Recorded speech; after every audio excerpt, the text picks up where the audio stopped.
Oi. Mas, queridos, estou muito contente com vocês, viu? Quando eu saio da minha igreja no domingo, me vem à mente, só quando eu saio, né? A gente não lembra dessas coisas.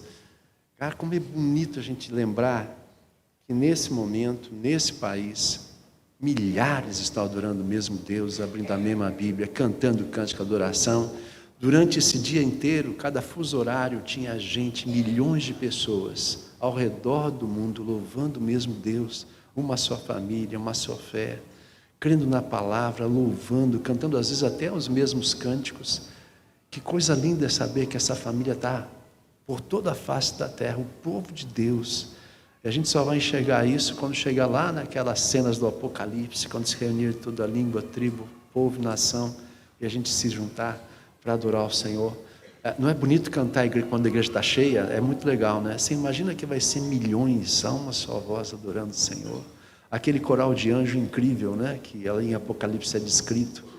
Ei, que coisa que vai ser aquilo, né? A gente aguarda esse dia.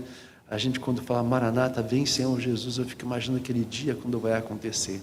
Eu estava pregando Apocalipse na minha igreja, e eu sempre tenho, se tem um livro que eu tenho medo de pregar, é Apocalipse, porque tem tanta interpretação possível, mas eu parei no meio ali, entrou final de ano, entra Natal, né? Não fica muito bem, né? No Natal pregar Apocalipse, fica meio esquisito, né? Aí entrou férias e tal, então dei uma parada, mas eu parei no capítulo 11, e o capítulo 11 termina com uma cena, que quando eu estava pensando nisso, que quando João tem a visão e vê a arca presente, lá no finalzinho do capítulo 11, para nós, puxa, que legal achar a arca, né? Mas você lembra o que ela representa para o povo judeu? É a presença de Deus. E aí eu fico imaginando assim, João vendo aquilo assim, Deus está aqui. Uau, que coisa incrível é essa? E eu acho que a gente, quando chegar nós sabemos que o Senhor está aqui, mas quando nós presenciarmos a glória do Senhor no final dos tempos, quando vimos o Cordeiro vitorioso, como que foi morto, mas que venceu a morte, Senhor, que coisa linda vai ser isso, que coisa maravilhosa será. Aguardamos esse dia, milhões nesse planeta estão aguardando esse dia, mas outros milhões e bilhões ainda não conhecem o Senhor Jesus. Por isso, missões tem que estar no nosso coração, por esse amor que nós precisamos ter, porque nós queremos que essa grande multidão ainda seja maior, que o Senhor possa nos ajudar, fazermos parte da colheita, daqueles que o Senhor tem escolhido desde a eternidade, para serem seus, e nós somos chamados por Deus para fazer parte dessa semeadura e colheita. Que Deus nos ajude e abençoe, ainda nessa noite, a sermos fortalecidos nesse caminhar com Ele. Deixe-me dar uma olhadinha com vocês. A gente olhou isso aqui hoje de manhã, foi isso que quem não estava aqui, a gente falou sobre a igreja encontrando, avançando, estamos falando em Atos, porque o desafio que a gente vê para esta igreja que está começando, é que ela precisa assumir esse desafio de ir a todas as nações, mas ela precisa ser trabalhada na sua identidade, na sua forma de ser. E ela, não somente na primeira noite ali, ontem à noite, no sábado, a gente falou sobre a formação dessa identidade, como o Espírito Santo vai trabalhando nessa igreja. Hoje nós falamos de manhã sobre os desafios, as lutas que aparecem no começo da jornada, e foi tudo isso que a gente caminhou por aqui, nessa manhã. Foi muito legal a gente estar junto aqui e falando sobre isso. Hoje à noite a gente vai entrar no último ponto, que é uma identidade consolidada. Então a gente trabalhou com o primeiro lá, construção, identidade, sob ameaça, e agora consolidada. E eu quero usar para isso um texto da palavra de Deus, que é Atos capítulo 20, 17 a 27. Eu vou falar um pouquinho depois, alguns versículos além disso, mas eles vão nos falar um pouquinho a respeito da história do apóstolo Paulo.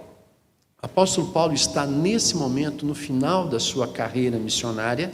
Ele teve 3 viagens missionárias, e esse é o final, quando ele está retornando, a última viagem, vai voltando ali para Jerusalém. Deus colocou no coração dele voltar para Jerusalém, e ele queria estar lá para a celebração do Pentecostes.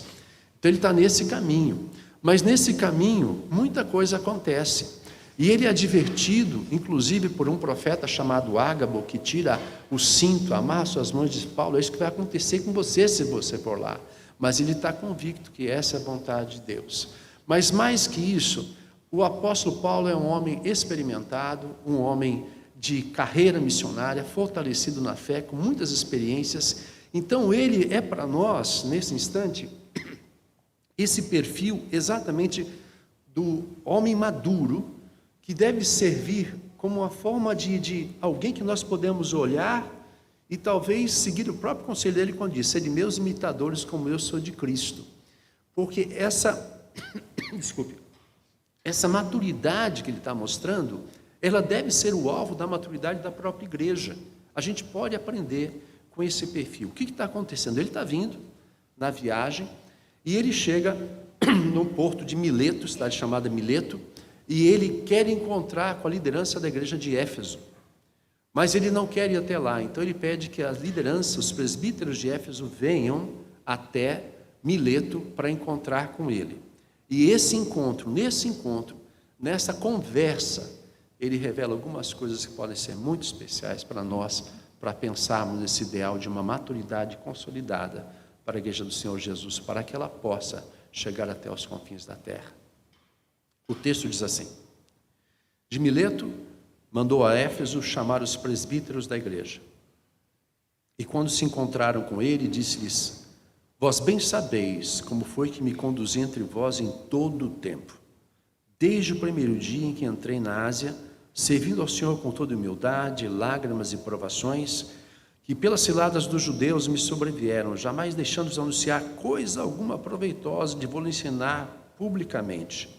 E também de casa em casa, testificando tanto a judeus como a gregos, o arrependimento para com Deus e a fé em nosso Senhor Jesus Cristo. E agora, constrangido em meu espírito, vou para Jerusalém, não sabendo que ali me acontecerá, senão que o Espírito de cidade em cidade me assegura que me esperam cadeias e tribulações.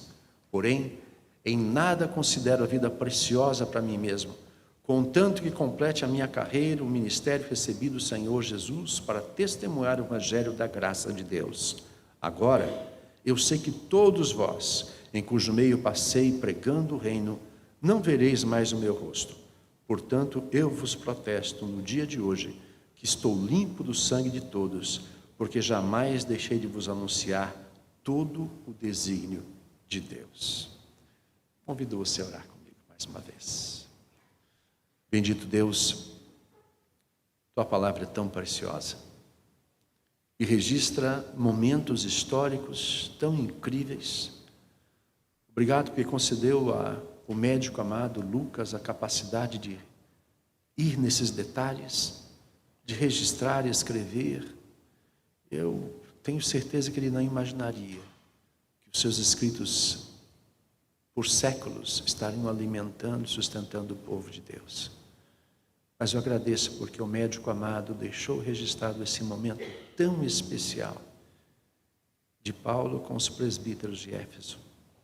E eu peço, Deus, que esse encontro, nesta noite, assim como uma mensagem transmitida àqueles líderes daquela igreja, também fale a cada um de nós, como um testemunho de um caminhar maduro de um homem de Deus que tem um coração missionário, lições para nos ensinar.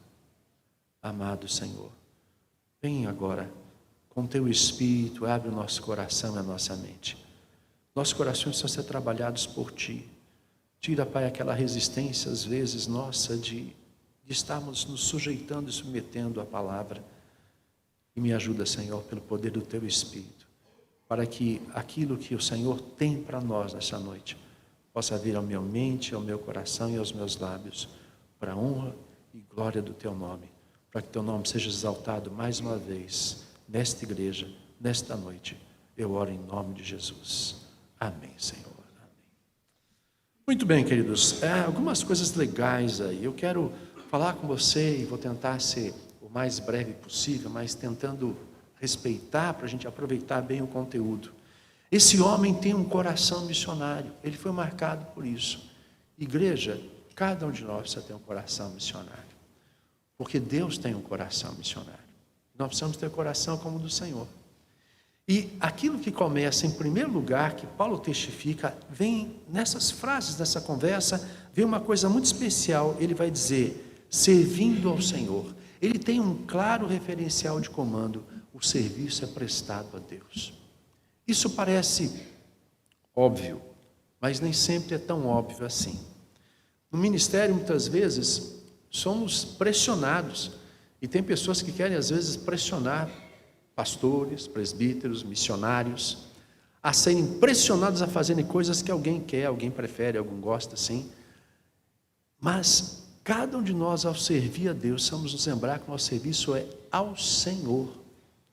A igreja existe para servir ao Senhor, não é para servir a nenhuma outra coisa, nem a denominação, nem a qual seja a estrutura eclesiástica, nada mais, nem a comunidade, nem quem está em nossa volta.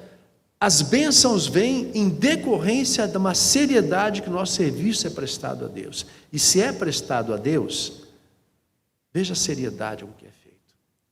Cada vez que a gente falha, erra, que a gente discorda de maneira maldosa, ou tem uma crítica aguda, desnecessária, que a gente fomenta fofoca, alguma coisa assim, que acontece muito da natureza humana carnal, a gente precisa ser lembrado, lembre que a tua vida é serviço ao Senhor.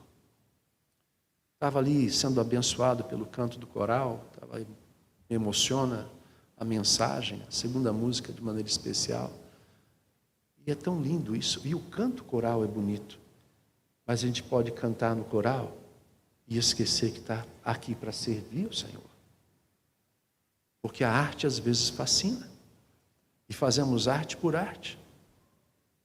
Eu frequentei uma igreja nos Estados Unidos, enquanto eu estava estudando lá, e ali tinha uma coisa muito estranha. A esposa do pastor era uma pianista maravilhosa. E sempre quando tinha aquele momento do criançada sai, tem oferta e tudo mais, ela tocava uma peça no piano. Maravilhosa. Daquela que você viu, uau! E o povo, quando acabava, aplaudia. Era um momento artístico do culto. Muito bonito. Mas assim ficava a pergunta, isso é realmente para o Senhor? Às vezes um violão meia boca tem muito mais valor por causa do coração que está ali dentro. Fazer bem feito, precisamos e devemos. Para isso a gente ensaia, eu cantei em coral muitos anos. A gente ensaia, gasta muitas horas, mas não pode esquecer nunca. Serviço ao Senhor. Por isso mesmo não é qualquer um que pode cantar no coral, não. Pode ser muito bom cantor, mas se o coração não está no lugar certo, não precisa. É melhor não. Nós precisamos de gente que tem o coração queimando pelo Senhor. Já estive em lugares que o louvor, do ponto de vista técnico, é assustador. Ruim. A música não é boa. Mas o coração estava em ordem. E você é abençoado ainda assim. A bênção vem da virtude e da qualidade, mas de um coração servido ao Senhor. Quando você traz sua oferta, seu dízimo, quando você dá sua oferta para missões, precisa estar isso no coração. O que eu tenho, o que eu entrego, é porque eu estou servindo ao Senhor. Não esqueça disso. Quando você faz uma operação bancária, por exemplo, seu dízimo hoje, meios eletrônicos, né, a gente usa demais também, tem igreja já usando o Pix, QR Code, tudo para facilitar. Não faça somente naquele sentimento de uma coisa mecânica. Lembre-se, isto aqui é minha parte, do meu serviço, do meu coração para o Senhor. E eu faço com alegria. Como Paulo escreve aos Coríntios dizendo, aquele que dá, dê com alegria. E se não for dar com alegria, eu falo isso na minha igreja muitas vezes, eu falo assim, se você for dar dízimo e oferta, sem ter alegria no coração, fica com o dinheiro. Não dê. O Senhor não se interessa com essa oferta. O Senhor não tem interesse nesse tipo de contribuição. O Senhor quer antes o seu coração. Lembro da fotografia, quem estava aqui sábado à noite, né? Daquela menina no prato de oferta, né? Depois, se estiver por aí no arquivo, aí pode mostrar. Está na internet, eu sei que dá para achar. É isso, a nossa vida tem que estar aí. Um claro referencial de comando. Em primeiro lugar, serviço é prestado a Deus. Segunda coisa, é a resposta ao chamamento de Cristo. A maturidade é uma coisa muito próxima, mas ela precisa estar convicta no coração. Eu estou onde estou porque o Senhor me chamou para fazê-lo. Eu não estou lá simplesmente por gosto, por vaidade.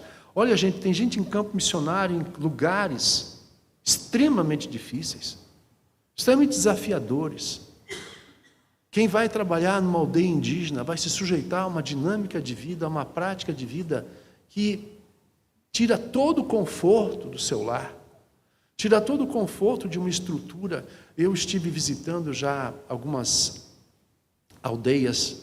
Eu estive há uns anos atrás, acho que foi 2015 ou 2017, eu fui com o pessoal da Missão Evangélica da Amazônia lá para Roraima, e depois eu fiz um voo com o Aso Socorro, visitamos 3 aldeias. Vai naquele aviãozinho de 6 lugares, e um dos missionários que lá trabalha, eu fui lá na casinha que ele vai lá e passa um mês inteiro.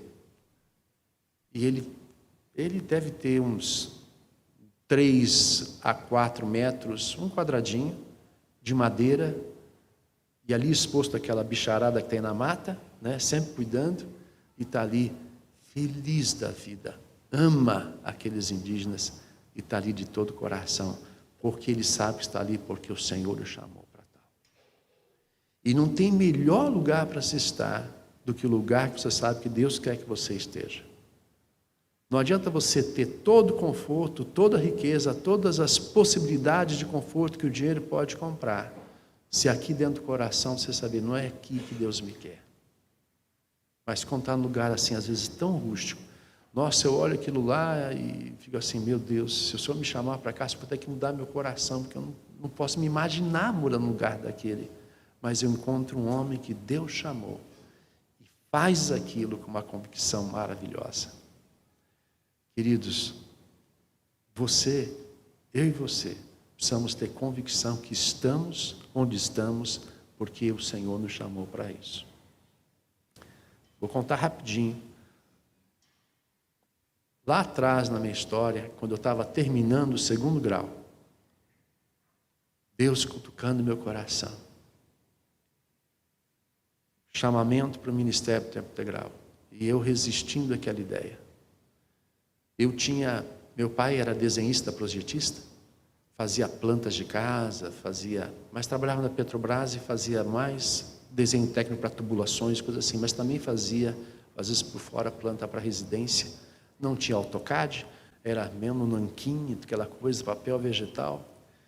E eu aprendi com meu pai a ver as plantas e tudo mais. Então eu já tinha desenhado no meu caderno da escola, na última página, eu já tinha desenhado a planta da casa que eu teria quando eu tivesse formado em engenharia mecânica, que é o que eu queria fazer. Depois eu pensei em fazer medicina, quase igual, né? Mas eu fiquei nessas duas, mas eu queria viver bem. Aquela garagem para alguns carros, a gente não tinha naquela época home theater, né? Mas tinha a sala de som, pensava numa sala de som que eu ia sentar só para ter música, os aparelhos sofisticados de música, aqueles gravadores de rolo grandão daquele tempo, né?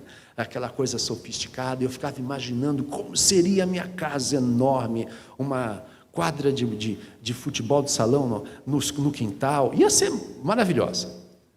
E estava eu lá pensando nisso, o Senhor me cutucando. Eu falei, Deus, mas se eu for para o ministério, como é que vai ser minha vida? Como é que eu vou ser sustentado? Como é que vai ser? E aí naquela noite, eu abri a minha Bíblia assim, aí cai lá em Coríntios 9:9, diz assim, não sabes tu que aqueles que servem ao altar, do próprio altar tiram o seu sustento? E aí eu falei, tá bom, Senhor, estou dentro. E o Senhor foi trabalhando em minha vida, confirmando isso. No dia seguinte, conversei com meus pais sobre isso. Meu pai, muito sábio, meu pai disse, você vai se preparar para o vestibular mais difícil que tem. Porque entrar na faculdade de teologia, eu estava na igreja metodista, era relativamente fácil, não havia problema, desde que indicado. Tinha vestibular, mas não era difícil. Porque durante esse ano, que era o terceirão, né? Hoje chamam de terceirão, Deus vai confirmar que é isso que Ele quer para a sua vida. tive um apoio dos meus pais maravilhoso. E assim foi aquele ano de confirmação. E agora já se vão, desde que eu comecei de tempo integral, já se vão 42 anos. E Deus tem dito aqui dentro assim, que bom, eu estou no lugar que o Senhor me chamou. Isso dá uma paz, dá uma alegria, dá uma satisfação. E está aqui é isso, sabe? Essa alegria de saber que Deus chamou. Todos nós precisamos ter essa convicção. Você está vivendo a vida que Deus te chamou para viver. E do jeito que Ele chamou para viver. Com as prioridades que Ele chamou para você ter. Isso tudo tem que mexer com você. Essa maturidade precisamos encontrar. Em terceiro, o estrategista é o próprio Espírito Santo. Para onde você vai? Como é que vai ser? Como é que vai ser o futuro? Paulo está indo para Jerusalém e ele sabe que vai enfrentar dificuldade. Um profeta o adverte, mas ele tem convicção, é para onde eu tenho que ir. Quando eu fui e mudei, eu sou santista, trabalhava com Mocidade para Cristo, 5 anos de tempo de ministério. Quando eu mudei para Curitiba, eu não tinha ninguém de família lá, ninguém. Eu estava acostumado, a igreja aqui acho que tem um costume meio parecido. Aqui você falou que ali fora, o pessoal está falando. Ali fora. Quando acaba o culto, fica aquele burburinho ali fora. Então, é normal, né? Aí deve ter um zelador que vai apagando a luz e mandando a gente embora. Toda igreja tem, quase toda igreja tem. Alguém que vai apagando as luzes, fechando as portas. Está na hora de vocês irem embora, né? Faz parte da estrutura da igreja. Mas eu vim de uma igreja assim, lá em Santos, calor. A gente ficava na calçada, jovens, a gente pegava violão, cantava na calçada, e a gente, era uma festa domingo à noite. Fui parar em Curitiba, numa igreja alemã, de pouca gente, super tradicional, muito longe de uma maturidade cristã, e eu me vi da noite para o dia, saindo da igreja, 8:30 da noite, 9 horas no máximo, ia para casa, sentava no sofá, eu, minha esposa, os 3 filhos, meu mais novo tinha 8 meses, o mais velho tinha 2 e pouco. Vento fantástico. Que domingo bobo é esse, senhor? Que coisa chata. E eu ficava, nossa, o povo está lá cantando na porta, conversando, eu aqui, eu tinha 26 anos. Que coisa séria é essa, gente? E aí, muitas vezes, vivi uma experiência muito difícil nessa igreja, porque essa comunidade alemã, e eu por não ser alemão, eles não eram muito simpáticos à minha presença, né? Tanto que no segundo ano que eu estava lá, teve um grupo lá que quis me mandar embora, porque inventaram uma história. Aí os jovens da igreja foram na frente no culto e disseram assim, por favor, ele precisa ficar com a gente, ele está trabalhando conosco, pela primeira vez temos um pastor que cuida da gente, não manda ele embora. Aí teve uma reviravolta na igreja, eu acabei ficando. Mas eu tinha amigos pastores que conheciam o contexto que eu estava trabalhando, diziam para mim assim, o que você está fazendo nessa igreja, cara? Vai embora daí. Sai daí, rapaz. Você está louco? Ficar perdendo tempo com essa gente de coração duro? E no meu coração o Senhor falava, alguém tem que trabalhar com eles. Alguém tem que insistir com isso. Alguém tem que trabalhar nesses corações. Você está aqui para isso. E eu tinha colegas que tinham se formado comigo, tinha um ministério muito mais de expressão, parecia muito mais, né? Eu estava falando com o irmão, né? Que da minha turma, Nelson Bomilcar, Vencedores por Cristo, da minha turma estudou comigo, meu amigo, né? E lá parecia vencedores, eu lá enfiado numa igrejinha de 150 membros, lá em Curitiba, de um grupo de alemão que não queria nada com ninguém fora. Primeira vez que eu falei em missões na nossa igreja, sabe que o presidente da administração da igreja disse para mim assim, o nosso dinheiro é para nós aqui, nós não temos nada que ver com os outros. Assim que ele me deu a queimada, né? Cara, foi vai, até que os corações foram sendo transformados. Mas estar lá era reconhecer que o Espírito Santo tinha uma estratégia, que ele estava trabalhando e que não era um caminho de curto prazo, era um caminho de médio e longo prazo. era preciso que alguns anos se passassem. Nós somos muito imediatistas. Nós queremos as coisas muito rápido. Estamos acostumados com micro-ondas, com todas as coisas assim que acontece assim. Até o computador. Você não acha que o computador, quando demora para iniciar, você diz assim, mas que carroça, né? Aí você já fica brigando com o computador, porque ele demora para iniciar. Aí você já quer um computador mais rápido, porque você não tem tempo para perder. Até para desligar também. Não desligou ainda? Que coisa, que porcaria. Porque a gente gosta de tudo ligeiro, ligeiro, ligeiro. As coisas boas estão no tempo da nossa vida. E a estratégia do Espírito precisa ser reconhecida. E eu preciso entender, uma igreja precisa sempre buscar, uma igreja madura, reconhecer os nossos planos, tem que ser o plano do Senhor. Tem que ser a direção do Espírito Santo de Deus que nos guia e que nos dirige. Agora, é preciso também uma nova natureza humana, uma correta visão de si mesmo. E Paulo vai dizer, com toda humildade, lágrimas e provações. A humildade é construída em nossa vida também. E quando Paulo fala de lágrimas e provações, e a Bíblia fala da gente se regozijar nas provações, a gente às vezes fala isso e lê esse texto assim, tudo bem, Senhor, não dá para aprender sem passar na provação. Você não tem essa vontade também? Mas existe uma coisa muito interessante, sobre se você já percebeu isso. Eu já falei isso em casamento. As lições mais marcantes, profundas e transformadoras da nossa vida, geralmente não são marcadas com risos, mas com lágrimas. Você já percebeu? Quantos momentos de luta fizeram você crescer? O quanto passar por tribulação não fizeram vocês ganharem garra? Meu filho mais novo, que está no campo missionário, esse ano ele vai fazer 38 anos, em dezembro. Ele já estava no Oriente Médio, finalmente esperando o primeiro filho. Eles têm dificuldade, os dois, fruto de um tratamento. O filho que eles têm é um milagre. O menino hoje tem 5 anos e meio. Rafael começou a ter alguns sintomas e ele foi procurar um médico. A cidade que ele trabalhava era a segunda cidade do país em tamanho. Não tinha nenhum médico especialista para a situação dele. O médico que atendeu, o clínico geral, mandou que ele fosse ou para a capital ou para os Emirados Árabes, que era um país próximo onde ele podia ter assistência. E a primeira consulta médica que ele teve é que era um câncer e que o câncer era terminal. Meu filho tinha 32 anos e um filhinho para nascer.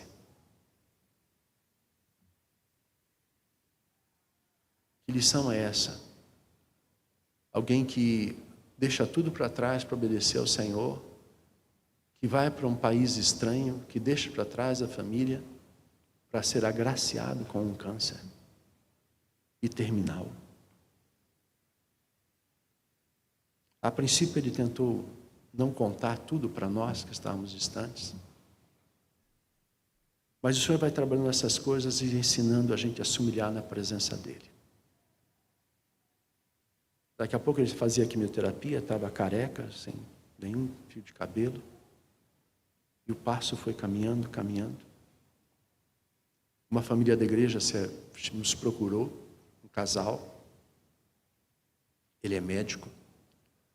E disse, eu e minha esposa, nós oramos e queremos que vocês vão visitar o seu filho, você e a esposa, por nossa conta. Avião, estadia, carro alugado e alimentação. Vocês passarem lá. A gente, quando tem os filhos, é bom, você que tem filho que está casando, você aprenda a lição. Eles saem de casa, eles têm autoridade de resolver as coisas deles. Antes de eu comprar passagem, eu liguei para ele e perguntei assim, nós ganhamos assim, assim, assim. O que você acha? Podemos ir? Vou falar com minha esposa. Resposta, ainda não. Como que não? Mas eles queriam ser a hora certa. Ele falou, eles não queriam que a gente passasse com eles por isso. Mas Deus nos ensinou que Ele é bom. E no caminhada, nessa jornada, Rafael foi fazer um exame de PET scan, aquele que injeta um contraste radioativo, e a máquina vai procurar, ele agarra nas células cancerígenas que têm presença de câncer, cancerígenas, e ali ele vai detectar a presença de câncer no corpo. Enquanto ele estava na máquina, que vai escaneando, a moça que operava a máquina, mexia na máquina, olhava para ele, aí fazia de novo, e mexia de novo, e no final ela veio falar com ele assim: por que você está aqui? E ele falou: por que eu estou aqui? Porque eu estou assim, assim, assim. Você não tem nada. Como não tem nada? Não tem nada. E não tinha mais nada. Ele já tinha alguns sinais de metástase. E não tinha mais nada. Já se passaram quase 6 anos disso. Mas até que isso chegue nesse ponto, há lágrimas, a dor, a oração, a se humilhar na presença de Deus. Porque Deus se construiu isso em nós. Nós somos frágeis. Nós somos vulneráveis ao pecado.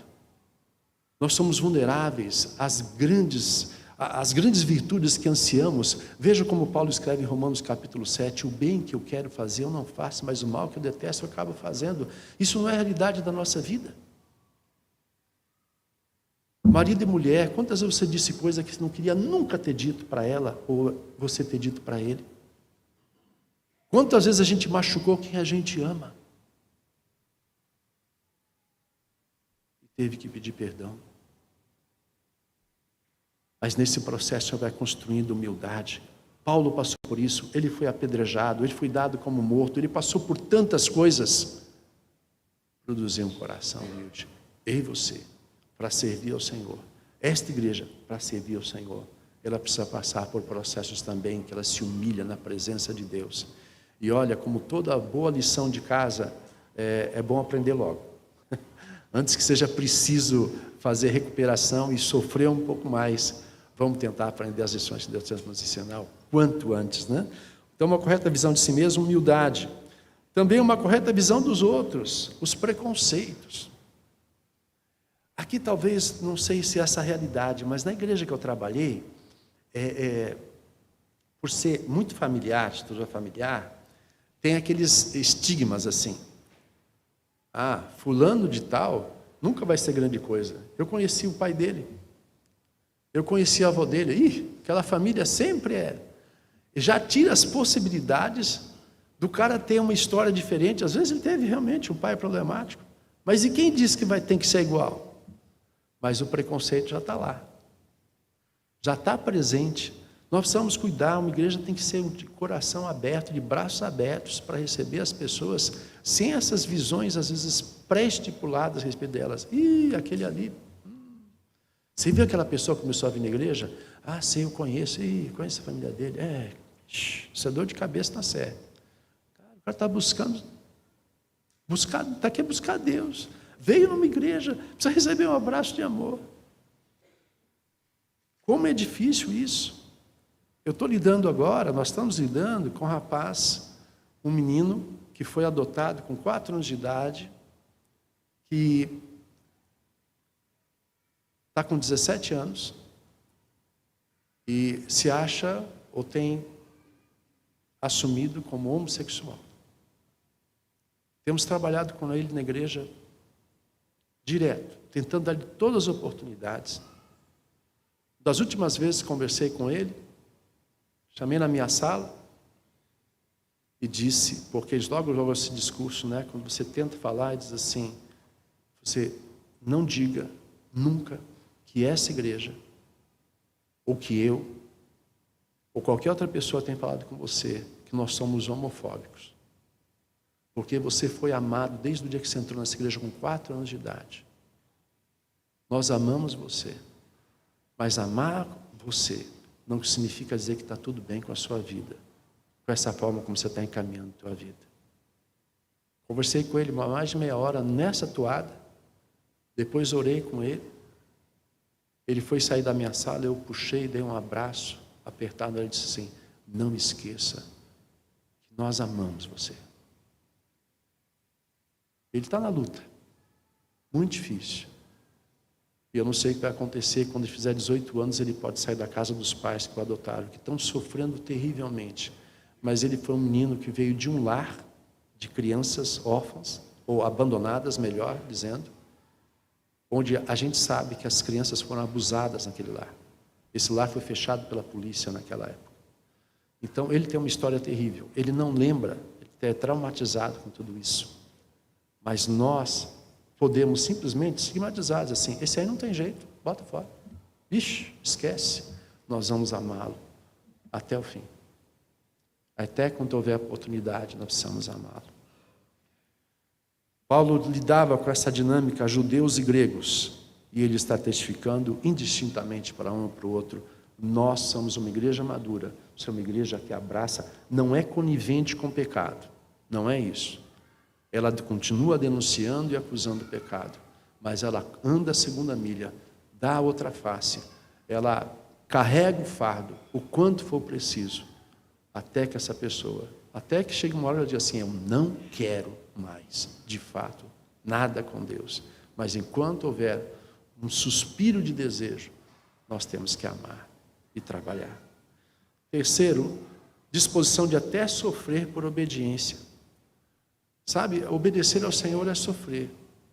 Essa experiência do nosso filho lá, vivendo essa situação de câncer, foi sofrimento. Mas isso é para a honra de Deus, é para a glória do Senhor. Já abençoou a vida de muita gente. Os conhecidos muçulmanos que já estavam fazendo contato, já estavam criando laços de amizade, puderam ver na vida dele a atuação de um Deus vivo, através disso aqui. Agora, às vezes é assim, sofrimento virá sobre a nossa vida, para que através do sofrimento as pessoas saibam o que está acontecendo. E possam crer no Senhor. Essa era a visão e entendimento do apóstolo Paulo. Agora, terceiro aspecto, resposta fiel à grande comissão. É preciso estar qualificado para fazer discípulos. Fazer discípulos é basicamente você criar uma estrutura, uma forma relacional, em que você cria alguém que te segue e te imita. Mas existe uma frase que a gente usa com muita facilidade para se esconder. Não olhe para mim, olhe para Jesus. Já ouviu essa frase? É tipo assim, tira o corpo fora, né? Não olhe para mim, olhe para Jesus.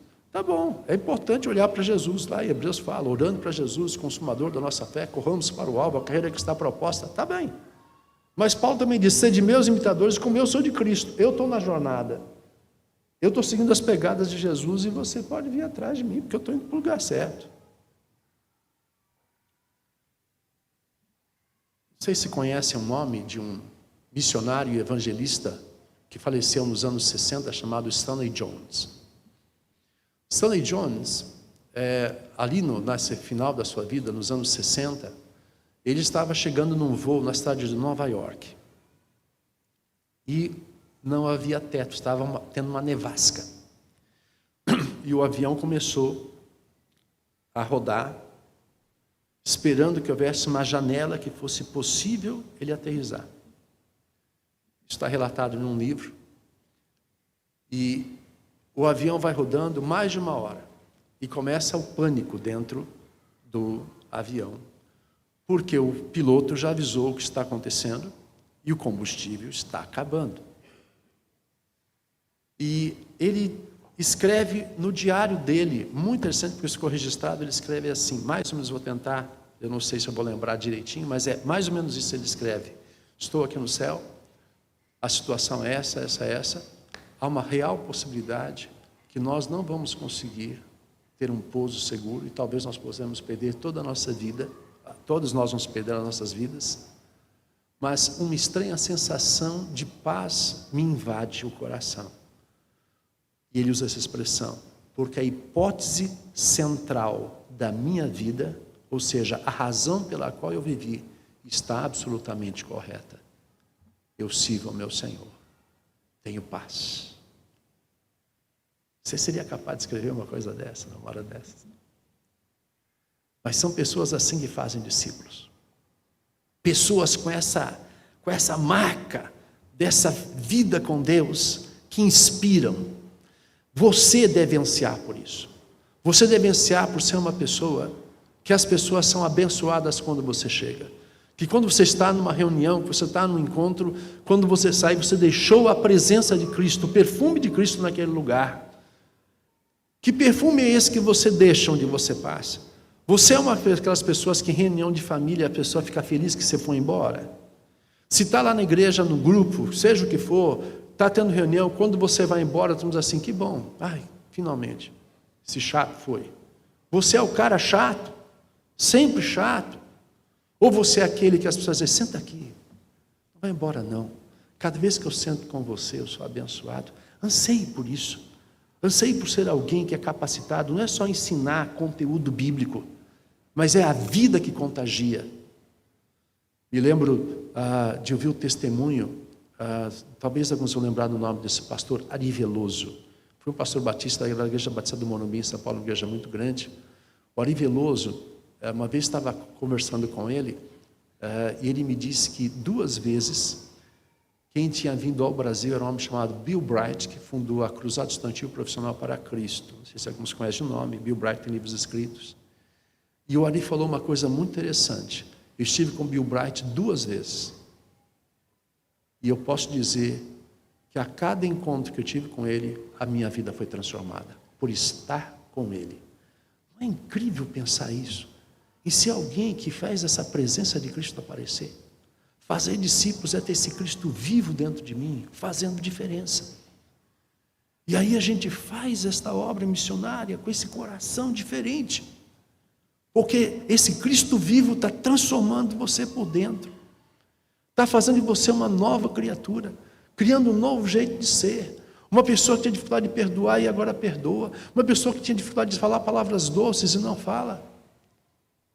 Eu tive a alegria de ver os meus pais crescerem na fé. Eu me alegro com isso. De ter visto na história deles isso. Eu ouvi a primeira vez da boca dos meus pais a palavra eu te amo, quando eu já era casado. Não que eu não me sentisse amado, mas eles foram criados de uma maneira mais dura. Apesar que meus avós eram homens convertidos, mas era um jeito mais duro. Talvez você seja uma pessoa assim que, quando vai falar eu te amo, você parece o busca-pé daquele desenho, que você não fala, né? Só resmunga, né? E você sabe que isso me marcou, porque até com a minha esposa, parece que aquilo assim, falar eu te amo, era meio esquisito. Assim, meio travado na gama. Por que não fala? Mas eu vi meus pais serem mudados. Minha mãe hoje está no lar de idosos, muito debilitada, numa cama ou na cadeira de rodas. Ela precisa de cuidado 24 horas. Morou 6 anos e meio comigo, mas não tinha mais como ficar. Eu agora, quando chego, quinta-feira passei lá para vê-la, antes de vir para cá. Quando eu chego, ela quase não me enxerga, na cama, eu cheguei pertinho dela, dei um beijo e disse, sabe quem está aqui? E ela reconheceu pela voz, ela é lúcida, e ela disse, Robson, eu amo tanto você, eu te amo tanto. Há 40 anos atrás não era assim, estou 40 anos de casado. Não era assim. É obra do Espírito Santo de Deus. Deixe de transformar você, fazer de você uma pessoa amorosa. Dizer eu te amo para a esposa, dizer eu te amo para o marido, para os filhos, para os netos, aquele abraço querido. Isso é Jesus Cristo vivo em nós. Precisa acontecer. Deixa Cristo transformar a sua vida. Esse era Paulo testemunhando, esta igreja que pode fazer a obra do Senhor. Em segundo lugar, não temer e anunciar tudo que Deus ordenar. Nós precisamos continuar a ensinar a palavra de Deus, mesmo que ela seja às vezes difícil. Um pastor que trabalha comigo, chamado Santareno Miranda, ele é um angolano, um amado irmão precioso que eu tenho ao meu lado lá, que sonha voltar para Angola. Ele lecionava duas faculdades, e numa faculdade ele conheceu um aluno, que ele foi aluno dele, da Faculdade Betânia, da Missão Betânia, e ele encontrou com esse rapaz que pastoreia uma igreja na cidade de Araucária, que é ali do lado, ali junto de Curitiba, e ele cruzou com esse cara, com a família, num shopping. E ele disse: ô fulano, como é que está, não sei o quê. E o cara respondeu assim: pessoalmente estou bem, ministerialmente estou muito mal. Não, ministerialmente estou bem, pessoalmente estou mal. Ele falou: como assim? Aí ele explicou: minha igreja tinha pouca gente. Aí eu resolvi convidar uns pregadores que pregavam sobre prosperidade. Sabe esse tipo de coisa? Gente, é o que o povo quer ouvir. Ele falou: começou a encher. Aí eu comecei a pregar o que eles pregam. E o meu problema é o seguinte: a igreja está cheia, eu estou pregando só essas coisas, e eu tenho certeza que não é o que a Bíblia ensina, mas é o que enche a igreja. Gente do céu, o que é isso? A igreja tem um discurso, e a mensagem do Evangelho, ela é dura. Denunciar o pecado, trazer à tona o pecado, machuca. Levar a pessoa aos pés da cruz, humilhada, clamando por perdão, clamando por misericórdia, é uma tarefa dura. Mas a igreja não pode abrir mão disso. Às vezes a gente fala alguma coisa, não sei se já aconteceu aqui, pastor, mas já aconteceu comigo. Você fala, às vezes, expõe o texto bíblico, o que o texto está dizendo. Alguém vem sempre um abençoado para dizer assim: ai pastor, se o senhor fala essas coisas, tem visitante que não volta mais. Mas é a Bíblia, a palavra de Deus. Lembra João capítulo 6? O duro discurso de Jesus. Uma turma vai embora, Jesus vira para os discípulos assim: alguém mais vai embora? Porque o negócio é que sim, o negócio é pegar mesmo, é pegar ou largar. A vida com Deus é pegar ou largar. Você tem que querer de todo o coração mesmo. E ela é uma mensagem pesada. Ela chama a gente à renúncia de muitas coisas. E nós precisamos pagar o preço disso. Chegando na letra C aqui, o coração resolvido com as questões materiais. De ninguém cobicei, nem prata, nem ouro, nem vestes, diz Paulo. Eu estou encerrando, chegando no finalzinho. Eu quero concluir com essa questão. A questão financeira também é a nossa maturidade, o nosso andar com Deus. Deus precisa trabalhar em nossa vida. Eu aprendi, eu vou falar sobre isso e falo isso com muito temor e tremor, porque você não tem que fazer como eu faço, mas eu quero testemunhar o que Deus falou no meu coração. De manhã eu contei sobre isso. Eu casei, nos 3 primeiros anos da minha vida de casado, o ladrão entrou a cada 6 meses na minha casa e levava tudo que tinha. Todas as vezes que o ladrão estava dentro da minha casa, eu estava pregando em algum lugar. Porque Deus estava fazendo me descolar das coisas materiais. Dura lição. E num tempo que eu era missionário numa cidade para Cristo, a minha renda era mais ou menos 2 salários mínimos e meio, e o salário mínimo não era $100 naquela época. Aliás, era campanha de candidato, assim, a presidência, assim: o salário mínimo vai chegar a $100. Não era $100. E a minha esposa era professora do estado, ganhava mais 2 salários e pouco. Nós tínhamos os dois juntos cerca de 5 salários, mas isso dava menos do que $500. A gente vivia com muito pouco. Falei de manhã, a gente comia 1 quilo de carne por mês, que é o que dava. Morávamos na casa do meu avô, falecido, uma casa emprestada. E assim a gente ia vivendo. Mas ali estava o Senhor nos ensinando a não cobiçar nada disso, porque isso não é mais importante na vida. Esse descolamento com isso é muito sério. Mas eu aprendi com meu pai tinha um caderninho, que era o caderno do orçamento do mês. Cada página ele fazia, era muito organizadinho, tinha lá as listas de despesas. A primeira lista da despesa do caderninho do meu pai, e ele fazia de questão de mostrar para a gente sabia quanto ele ganhava, mostrava o olerite, mostrava tudo. Estava lá, primeiro, item 1, dízimo. Estava lá. Eu aprendi isso desde cedo. E meu pai dizia assim: o dia que você ganhar o primeiro dinheiro, por menos que seja, dê o dízimo. Eu tinha aprendido isso. E fazia isso. Com pouco que nós tínhamos, sempre dizimista. Mas eu comecei a ser tocado no coração por missões. Comecei a ser desafiado por isso. E no ano de 1987, tínhamos 5 anos de casado, já estava pastoreando lá em Curitiba, estava 2 anos que estava lá. A situação financeira foi muito interessante, porque nós dois juntos tínhamos 5 salários mínimos. Eu nunca pedi valor de salário, sempre deixei a igreja cuida bem de mim, eu não tenho queixa nenhuma. Eles decidiram e me convidaram para assumir o pastorado e mandaram uma carta, uma proposta de salário. Sabe quanto? 5 salários. Minha esposa era professora do estado de São Paulo. Aí nós estávamos no Paraná. Não tinha mais um emprego aqui.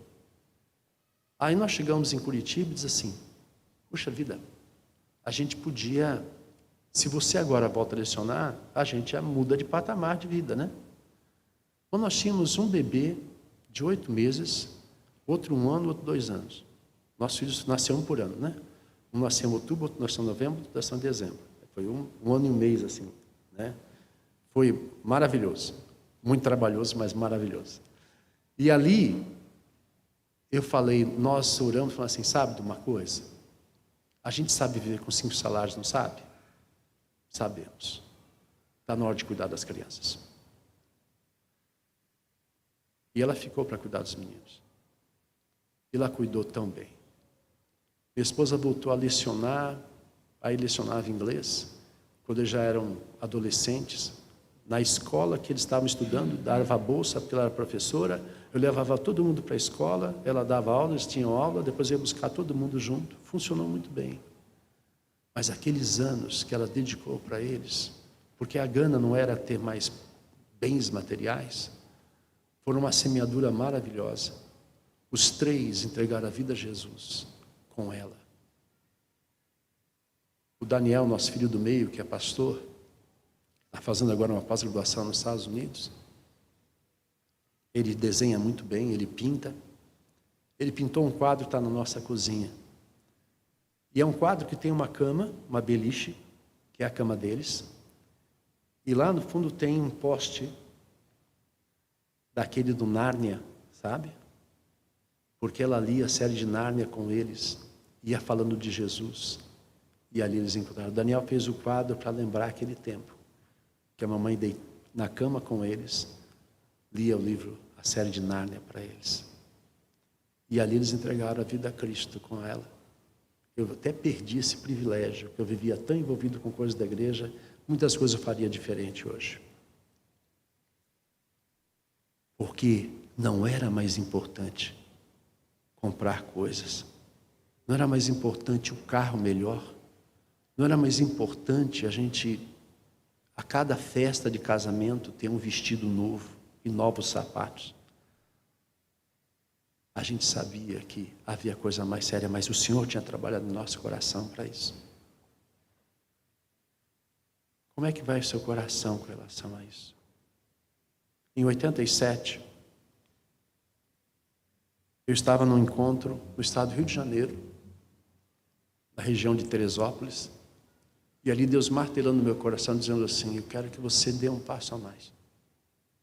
E o que eu fiz naquele dia, depois cheguei em casa e vou falar com a minha esposa.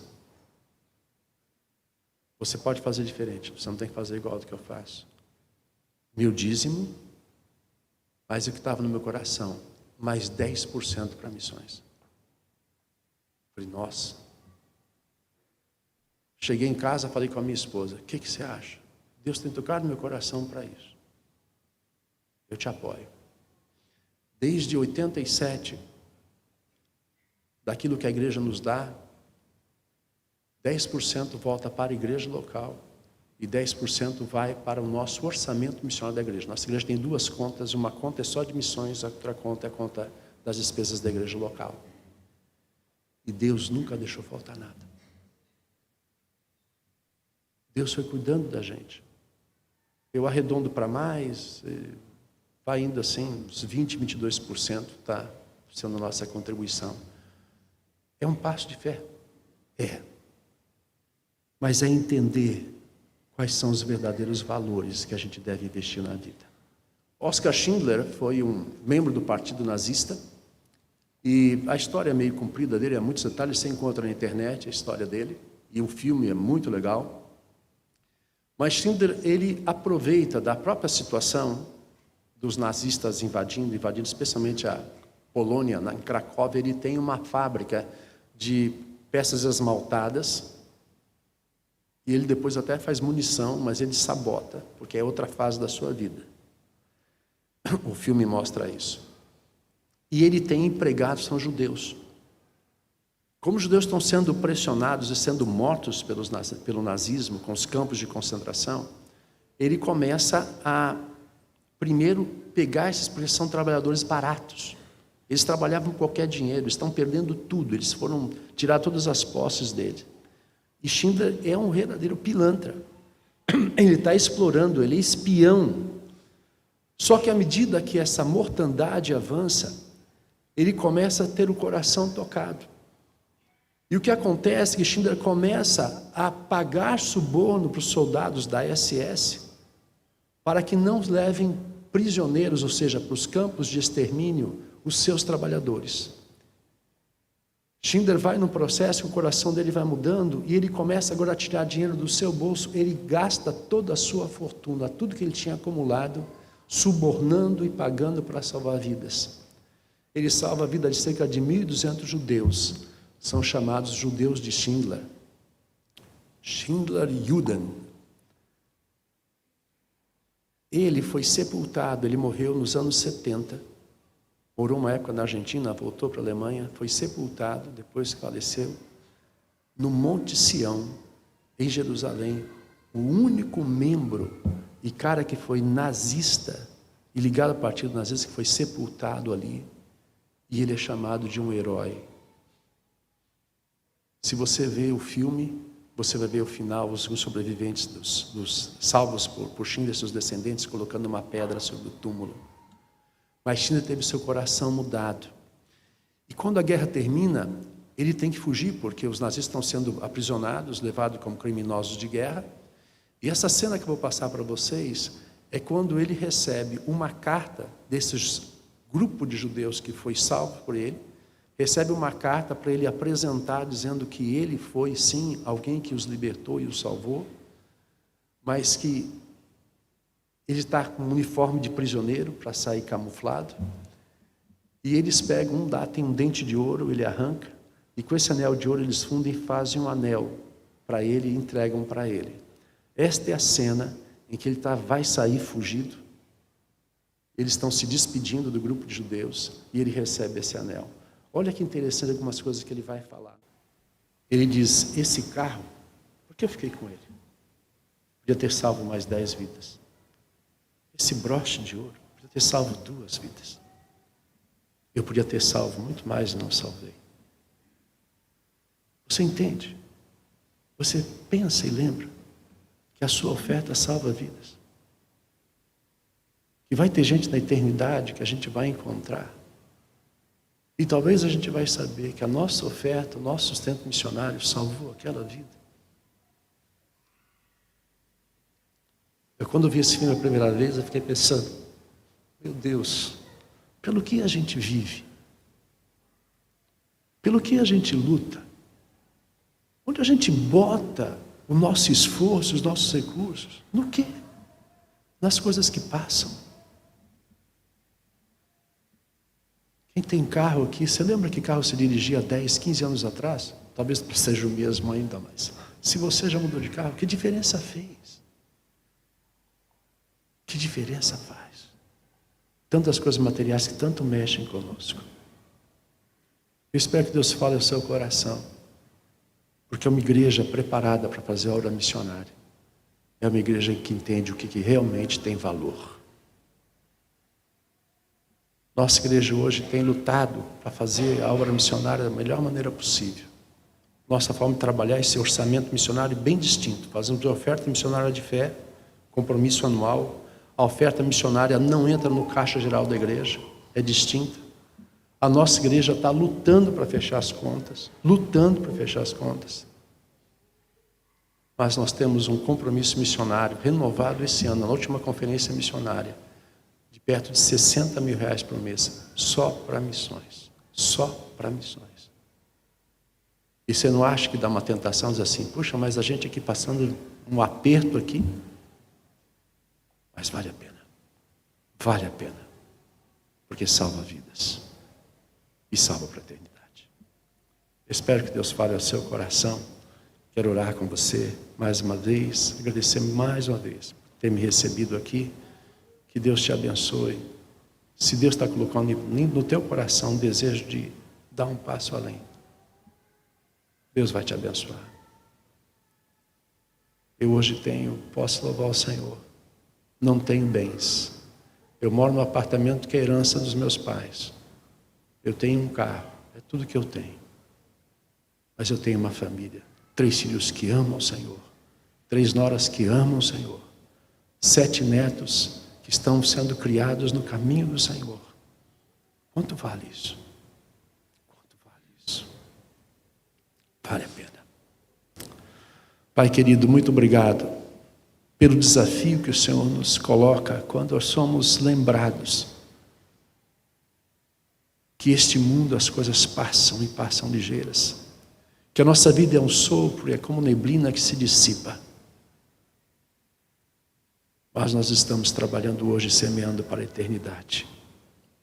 Obrigado pelo convite a fazer parte da obra missionária ao redor do mundo, salvando vidas. Não desta vida simplesmente dos poucos anos, talvez seus 80, 90, 100 anos que o ser humano possa viver, mas falamos de eternidade. Querido Deus, ajuda-nos, Senhor.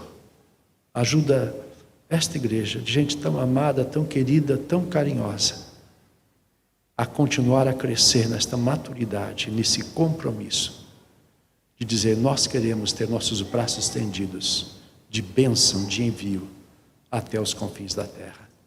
Nos ajuda, Pai, e muito obrigado por estarmos juntos nesse final de semana para falar sobre isso. Muito obrigado pelo amor desses irmãos para comigo. Muito obrigado, em nome de Jesus. Amém, Senhor. Muito obrigado, gente. Deus abençoe.